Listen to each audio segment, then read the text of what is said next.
अस्सलाम वालेकुम नाज़रीन, ये गरीब एक बुज़ुर्ग आदमी है जो काफ़ी दिन से मैं देख रहा हूँ यहाँ बंगिश कॉलोनी में रेडी लगाते हैं और ये चीज़ें बच्चों की बेचते हैं और ये कपड़े। तो मैंने इनसे पूछना चाहा कि आप ये काम क्यों कर रहे हैं, तो इन्होंने बताया कि मेरा एक बेटा है जो रिक्शा चलाता है, वो अलहदा बाल बच्चे अपने उसके संभालता है, मेरी मतलब केयर नहीं करता वो, और मैं अलहदा रहता हूँ, ये मजदूरी करके जो टाइम पास करते हैं। और ये चीज़ें बच्चों की रखी हैं, ये भी कहते बिक्री नहीं है।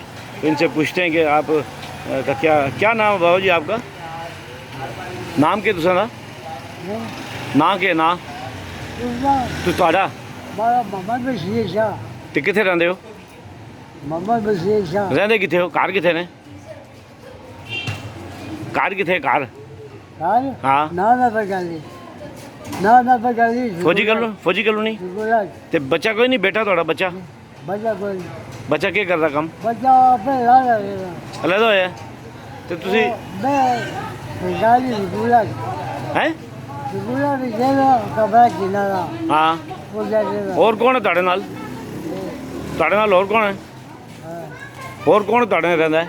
और कोई नहीं।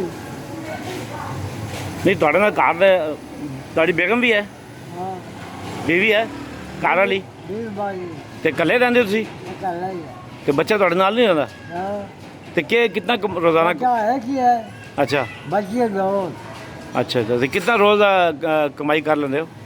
बस एक बीवी का बच्ची नाल है। अच्छा ठीक है। और बाकी कितने ने? बाकी बच्चे कितने ने? हाँ मेरे बच्चा हो गया दो बच्चियाँ वो दूसरी की बात दो बच्चियाँ दो बच्चियाँ ते बेटा बच्चा एक बच्चा वो क्या करता है? वो एक ਤੁਹਾਡੇ ਤੁਸੀਂ ਨਾਲ ਨਹੀਂ ਜਾਂਦੇ ਉਸਦੇ? ਅੱਛਾ ਤੇ ਕਿੰਨੀ ਰੋਜ਼ ਦੀ ਸੇਲ ਹੁੰਦੀ ਹੈ? हाँ ਸੇਲ ਕਿੰਨੀ ਹੁੰਦੀ ਰੋਜ਼ ਦੀ?